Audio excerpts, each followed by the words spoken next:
အားလုံးပဲမင်္ဂလာပါခင်ဗျာ UK Match Day ရဲ့ Facebook နဲ့ YouTube Channel တွေကနေကြိုဆိုပါတယ်ဒီကနေ့ရဲ့နောက်ဆုံးရအားကစားသတင်းတွေကိုကြည့်ရမယ်ဆိုရင်တော့ Juventus အသင်းရဲ့နီးပြ Mauricio Sarri ကတော့ Udinese နဲ့ကစားခဲ့တဲ့ပွဲမှာအာယုံစူးစိုက်မှုနည်းခဲ့လို့ရှုံးခဲ့တယ်လို့ညှိတွားခဲ့ပါတယ် Juventus က Serie A Champion ဆုဖလားကိုရဖို့အနည်းဆက်ဆုံးအခြေအနေမှာရှိခဲ့ပြီးမှမထင်မှတ်ပဲ Udinese ကိုရှုံးခဲ့တာပါ Juve ဟာ Serie A Champion ဆုဖလားကိုတော့ရပ်ပေါင်း3000ထိ Champion ဖြစ်ထားတာဖြစ်ပြီး Udinese နဲ့ပွဲကိုအနိုင်ရခဲ့ပါက9နှစ်ဆက်အမှတ်ပေး Champion ဖြစ်မှာဖြစ်ပါတယ်အဲ့ဒီရှုံးပွဲကြောင့်ပဲဒုတိယနေရာက Atlanta နဲ့6မှတ်အကွာသို့ရောက်ခဲ့ပြီး3ပွဲအလိုမှာဖိအားဝင်သွားခဲ့ရတာပါအင်္ဂလန် Premier League ဒဏ်လူကြီးအကြီးအကဲဖြစ်တဲ့ Mike Riley ကတော့ဒီနေ့ရာသီအတွင်း VAR အသုံးပြုပုံနဲ့တရားသီတာအတွင်း VAR အဖြစ်အပျက်တွေအားလုံးကိုပြန်လည်သုံးသပ်ခဲ့ပြီးဖြစ်ပါတယ် Premier League Club Share ရှင်တွေနဲ့ဒဏ်လူကြီးတွေရဲ့ပုံမှန်ပြုလုပ်တဲ့အစည်းအဝေးပွဲမှာအနာဂတ်မှာ VAR ကိုဘယ်လိုပြောင်းလဲအသုံးပြုမလဲဆိုတာတွေကိုဆွေးနွေးခဲ့ကြတယ်လို့ဆိုပါတယ်ဘာစီလိုနာအသင်းကတော့ Manchester United ရဲ့တိုက်စစ်မှု Anthony Martial ကိုခေါ်ယူဖို့ခွင့်ပြုချက်ရရှိခဲ့ပြီဖြစ်ကြောင်းသိရပါတယ်။ဘာစီလိုနာအသင်းရဲ့အားကစားဒရိုက်တာဖြစ်သူ Eric Abidal ရဲ့အဆိုအရ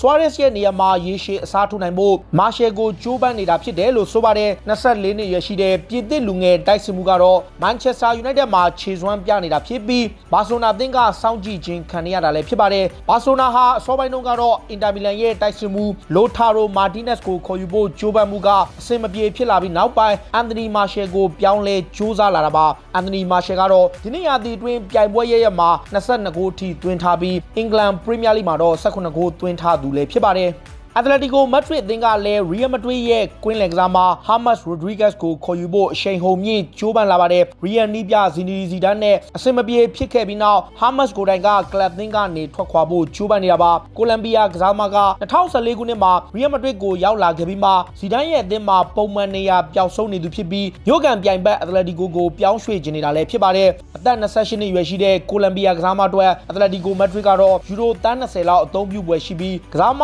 ကိုယ်တိုင်ကလည်းMadrid မှာပဲဆက်နေကြတာကြောင့် Atletico Madrid ကိုပြောင်းရွှေ့ပွဲရှိနေတာပ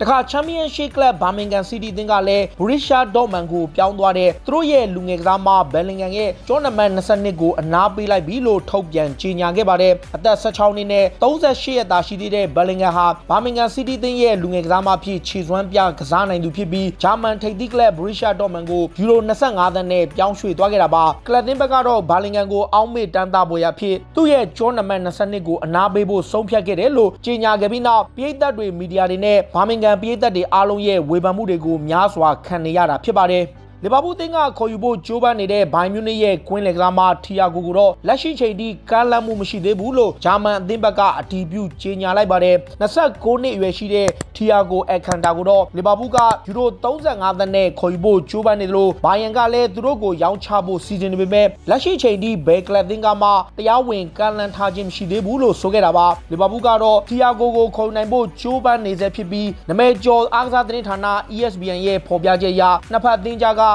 ယူရို35သန်းနဲ့သဘောတူညီမှုရတယ်လို့ဖော်ပြထားတာလည်းဖြစ်ပါတယ်လီဗာပူးရဲ့ဂန်နဝင်ကစားမကြီးဂရီမီဆူနက်ကတော့ဖီလစ်ကိုတင်ညိုကိုရောင်းချပြီးဗာဂျယ်ဗန်ဒိုင်းနဲ့အလက်ဆင်ဘကာတို့ကိုခေါ်ယူနိုင်ခဲ့တာကကလပ်သင်းရဲ့အကောင်းဆုံးအပြောင်းရွှေ့တစ်ခုပဲလို့ချီကျူးပြောကြားလိုက်ပါတယ်2018ခုနှစ်တုန်းကကိုတင်ညိုကိုလီဗာပူးဘက်က135သန်းနဲ့ဘာဆိုနာကိုရောင်းချခဲ့ပြီးနောက်ဆောက်ဟမ်တန်ရဲ့နောက်ခံလူဗာဂျယ်ဗန်ဒိုက်ကိုပေါင်85သန်းရိုမာရဲ့အလက်ဆင်ဘကာကိုပေါင်69သန်းနဲ့အရခေါ်ယူနိုင်ခဲ့တာကကလပ်သင်းသမိုင်းတစ်လျှောက်အကောင်းဆုံးအပြောင်းရွှေ့တစ်ခုပဲဖြစ်တယ်လို့အသင်းရဲ့တာဝန်ရှိသူတွေကိုချီကျူးပြောကြားခဲ့တာလည်းဖြစ်ပါတယ်Tottenham Hotspur အသင်းကလည်း Freiburg ရဲ့နောက်ခံလူ Robin Koch ကိုခေါ်ယူဖို့စောင့်ကြည့်နေစေဖြစ်ပါတယ်24နှစ်အရွယ်ရှိတဲ့အဲဒီကစားမကိုတော့ AC Milan နဲ့ Benfica အသင်းတွေကလည်းဆက်သွယ်မှုတွေပြုလုပ်နေတာပါ Jose Mourinho ကိုယ်တိုင်က2021ခုနှစ်မှာစာချုပ်သက်တမ်းကုန်ဆုံးတော့မဲ့သူကိုစပါဘက်ကလက်ဦးမှုရအောင်ကြိုးပမ်းနေပြီးသူတို့ရဲ့ခံစစ်ပိုင်းအားနည်းမှုကိုအားဖြည့်ချင်နေတယ်လို့ဆိုတာပါTottenham Hotspur အသင်းကတော့ရီယာဒီအပြောင်းရွှေ့ဈေးကွက်မှာ Harry Kane ရဲ့အရန်တိုက်စစ်မှုတယောက်ကိုအရခေါ်ယူသွားမယ်လို့ဆိုပါတယ်စပါအသင်းကတိုက်စစ်မှုဖြစ်ကိန်းတယောက်ကိုသာအားကိုးနေရတာဖြစ်ပြီးဒဏ်ရာပြဿနာတွေမကြာခဏရင်ဆိုင်နေရတာကြောင့် Harry Kane ရဲ့နေရာမှာအစားထိုးနိုင်မဲ့အရန်တိုက်စစ်မှုတယောက်ကိုရှာဖွေသွားဖို့ပြင်ဆင်နေပြီးအဲ့ဒီအတွက်ပေါင်တန်း20လောက်ထိသုံးသွားမယ်လို့ဆိုတာပါChelsea သင်းကတော့ Kai Havertz ကိုခေါ်ယူနိုင်ပြီဖြစ်ကြောင်းဘိုင်မြူနစ်ကိုရောက်ရှိနေတဲ့ Manchester City ရဲ့တောင်ပံကစားမ Leroy Sané ကအတည်ပြုပြောကြားခဲ့ပြီဖြစ်ပါတယ်ဂျာမန်မီဒီယာတွေနဲ့ဆုံတွေ့ရမှာတော့ Sané ကပြောခဲ့တာဖြစ်ပြီး Chelsea ဘက်ကသူ့ကိုခေါ်ယူနိုင်ခဲ့တယ်လို့ဆိုခဲ့သလို Chelsea သင်းတွေနဲ့ဂျာမန်ကစားသမားတွေကိုခေါ် ယူနိုင်ငံကတကယ်ပဲကောင်းမွန်တဲ့ခေါ်ယူမှုဖြစ်တယ်လို့အတည်ပြုခဲ့တာပါ။ Chelsea ရဲ့အားကစားဒရိုက်တာဖြစ်သူဖတ်တက်ချက်ကိုရိုင်ကဂျာမနီကိုရောက်ရှိနေပြီးခိုင်ဟာဗတ်ရဲ့အပြောင်းရွှေ့ကိုနောက်ဆုံးအဆင့်ဆွေးနွေးနေတာလည်းဖြစ်ပါတယ်။ Chelsea ဘက်ကသတင်းတွေအရခိုင်ဟာဗတ်ကိုပေါင်93သန်းနဲ့သဘောတူညီမှုရခဲ့တာဖြစ်ပြီး63သန်းကိုလက်ငင်းငွေချေရမှာဖြစ်ပြီးကျန်30ကိုတော့အရေးကြပေးချေသွားရမှာလည်းဖြစ်ပါတယ်။ Chelsea ဟာတိုက်စစ်ပိုင်းအတွက်ဖြည့်တင်းမှုတွေပြုလုပ်ခဲ့ပြီးနောက် Atletico Madrid ရဲ့ဥရုဂွေနောက်ခံလူ Jimenez ကိုခေါ်ယူဖို့ကြိုးပမ်းလာပါတယ်။ Britain ထုတ် Daily Telegraph သတင်းစာရဲ့ဖော်ပြချက်အရ Lampard ကိုယ်တိုင်ကဗဟိုနောက်ခံလူတူကိုခေါ်ယူဖို့ကြိုးပမ်းနေပြီး Atletico Madrid ရဲ့ကမ္ဘာအဆင့်နောက်ခံလူကိုခေါ်ယူခြင်းနေတယ်လို့ဆိုတာပါ။ Tico ဘက်ကတော့သူတို့ရဲ့နောက်ခံလူကိုအနည်းဆုံးပေါင်တန်း90လောက်ထိပေးရမယ်လို့တောင်းဆိုမှုတွေပြုလုပ်ထားပေမဲ့ Chelsea ဘက်ကတော့လက်ရှိနေတဲ့ခံစစ်မှုတွေကိုအရင်ရောင်းချသွားပြီးမှ Jimenez ကိုခေါ်ယူသွားဖို့ကြိုးပမ်းသွားမယ်လို့ဆိုတာပါ။ PSG အသင်းကလည်း Real Madrid ကတောင်ပံကစားမ Vinicius Junior ကိုခေါ်ယူဖို့စတင်ကမ်းလှမ်းမှုတစ်ခုပြုလုပ်လာပါတယ်။ PSG ရဲ့အားကစားဒရိုက်တာဖြစ်သူ Leonardo ကိုယ်တိုင်က Vinicius Junior ရဲ့ခြေစွမ်းကိုကြိုက်နေတဲ့ပြီးနောက်အနာဂတ်မှာ Di Maria ရဲ့နေရာမှာအစားထိုးချင်တာကြောင့် PSG ဘက်ကကမ်းလှမ်းမှုတစ်ခုပြုလုပ်ခဲ့တာပါ။ Real ကတော့ Brazil လူငယ်တောင်ပံကစားမကိုရောင်းချဖို့အစီအစဉ်မရှိဘူးလို့မာကာသတင်းစာမှာဖော်ပြထားပေမဲ့ PSG ကယူရိုတန်း60လောက်နဲ့ခေါ်သွားဖို့ကြိုးပမ်းနေတာလည်းဖြစ်ပါတယ်။ Arsenal အသင်းရဲ့နီးပြမီခဲအာတီတာကကလပ်အသင်းမှာပုံမှန်နေရာပျောက်ဆုံးနေတဲ့ကွင်းလေကစားမတွေဖြစ်ကြတဲ့မက်ဇက်အိုဇင်းနဲ့မက်ထီယိုဂွမ်ဒူဇီတို့နှစ်ဦးကိုပရီးမီယာလိရဲ့နောက်ဆုံးပွဲစဉ်မှာအသုံးပြုပွဲရှိတယ်လို့ဆိုပါတယ်။လက်ရှိမှာတော့ကလပ်အသင်းမှာ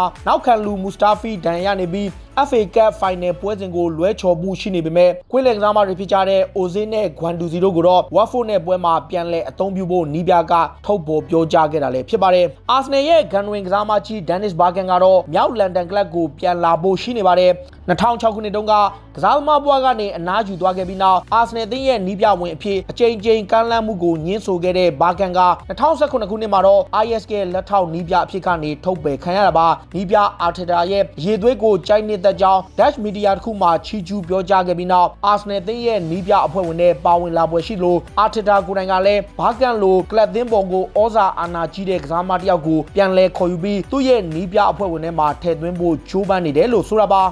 Manchester City အသင်းကတော့ Juventus ကတောင်ပံကစားမ Douglas Costa ကိုခေါ်ယူခြင်းနေပါတယ်။ Leroy Sané ကို Bayern ကိုရောင်းချခဲ့ပြီးနောက်သူ့ရဲ့နေရာမှာအစားထိုးဖို့ကစားမတစ်ယောက်ကိုခေါ်ယူခြင်းနေတာပါ။ Valencia ရဲ့တောင်ပံကစားမ Ferran Torres ကိုခေါ်ယူဖို့သဘောတူညီမှုရထားချိန်မှာတကယ်လို့အဲ့ဒီအပြောင်းရွှေ့ပြတ်ပြဲခဲ့ရင်တော့ Juventus မှာပုံမှန်နေရာပျောက်ဆုံးနေတဲ့ Douglas Costa ကိုပြန်လဲခေါ်ယူဖို့ကြိုးပမ်းနေတာပါတခါဂျာမန်ထိပ်သီးကလပ် Borussia Dortmund ကလည်းသူတို့ရဲ့လူငယ်ကစားမ Jadon Sancho ကိုရောင်းချဖို့ဆုံးဖြတ်လိုက်ပြီဖြစ်ကြောင်းဂျာမန်သတင်းစာတွေမှာအတည်ပြုကြေညာလိုက်ပြီဖြစ်ပါတယ်။ Solskjaer နဲ့ Manchester United အသင်းတာဝန်ရှိသူတွေကတော့ Jadon Sancho ကိုစတင်ကမ်းလှမ်းဖို့ပြုလုပ်နေပြီးပေါင်55သန်းနဲ့စတင်ပွဲရှိတယ်လို့ဆိုတာပါ။ Edward Wood ကိုယ်တိုင်ကအင်္ဂလန်တောင်ပံကစားမကိုအလိုရှိနေသလို Borussia Dortmund တောင်းဆိုထားတဲ့ပေါင်118သန်းကိုတော့ပေးချေမှာမဟုတ်ပဲ United အနေနဲ့အများဆုံးဖြစ်ပေါင်80တာအသုံးပြုပွဲရှိတယ်လို့ဆိုထားတာပါဆန်ချိုကတော့ Manchester United ကိုပြောင်းဖို့ပုဂ္ဂိုလ်ရေးဆိုင်ရာသဘောတူညီမှုတွေရထားပြီး9နှစ်စာချုပ်တစ်ပတ်ပေါင်3,400,000ကနေ2သိန်းတွင်းရရှိဖို့သဘောတူညီထားတာလည်းဖြစ်ပါတယ်။ United က